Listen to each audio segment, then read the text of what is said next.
You ever have that feeling? You're doing everything right, you're hitting your goals, you're checking all the boxes, but something still feels off. So many smart, capable people feel stuck, overwhelmed, or just plain lost, even in the middle of success. So, today, let's get into it. We're going to decode what really separates a flash in the pan from long term, high level success. So, let me introduce you to Kate. She is the perfect example of the modern achiever. She's smart, she works hard, and by any external measure, she is absolutely crushing it. Great job, great family, the whole deal.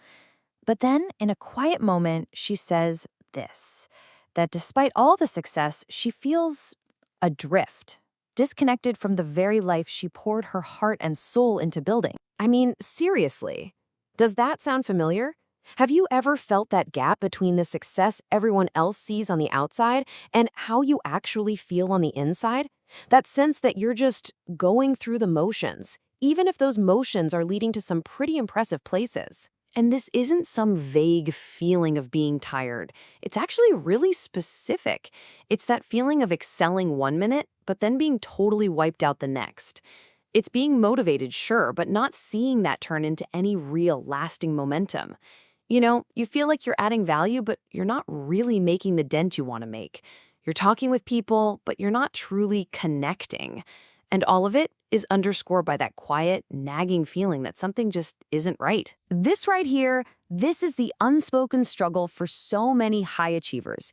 It feels like running on a treadmill of success that isn't actually taking you anywhere meaningful. So, what gives? If we're doing everything we're supposed to be doing, why doesn't it work? And this brings us to a really key point. A lot of the common advice we've been given is, frankly, just not enough. We've all been told this stuff, right? Find your passion. Well, we all know incredibly passionate people who've hit a hard plateau. Play to your strengths. Okay, but your strengths alone don't tell you how to tackle a brand new project. And put in your 10,000 hours. But as the source material points out, a whole lot of practice happens and championships are still lost. The point is, this advice, it's just incomplete. And this just nails it. This quote from a frustrated client is so perfect. They were tired of all the personality tests and trying to figure out who they were. They said, look, my natural tendencies just aren't cutting it. I need to know what to do. What are the actual practices, the habits that work no matter what my personality type is? What's the missing ingredient here? If it's not just about passion or our natural strengths or even just working hard, what is it? Well, the secret, it turns out, isn't about some magic trait you were born with. It's about building something that you are completely in control of. And here it is, high-performance habits. Now look closely at these words.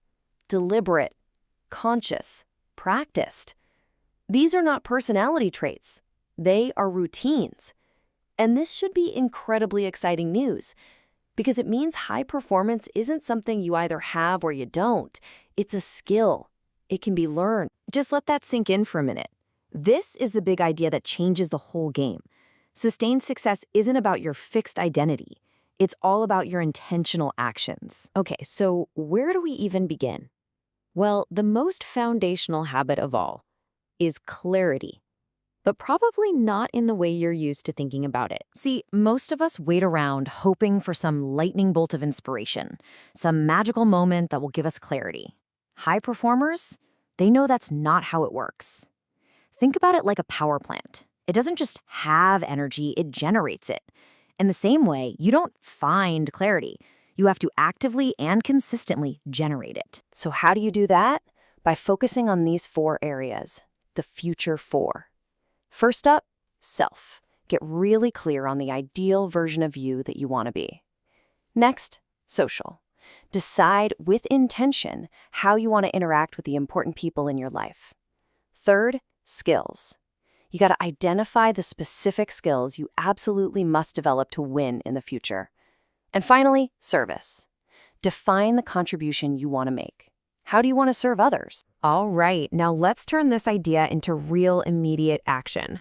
Here is a super powerful practice you can literally start using today to cut through all the noise and start making progress on what really matters to you. It's called Chart Your 5 Moves, and it's so beautifully simple.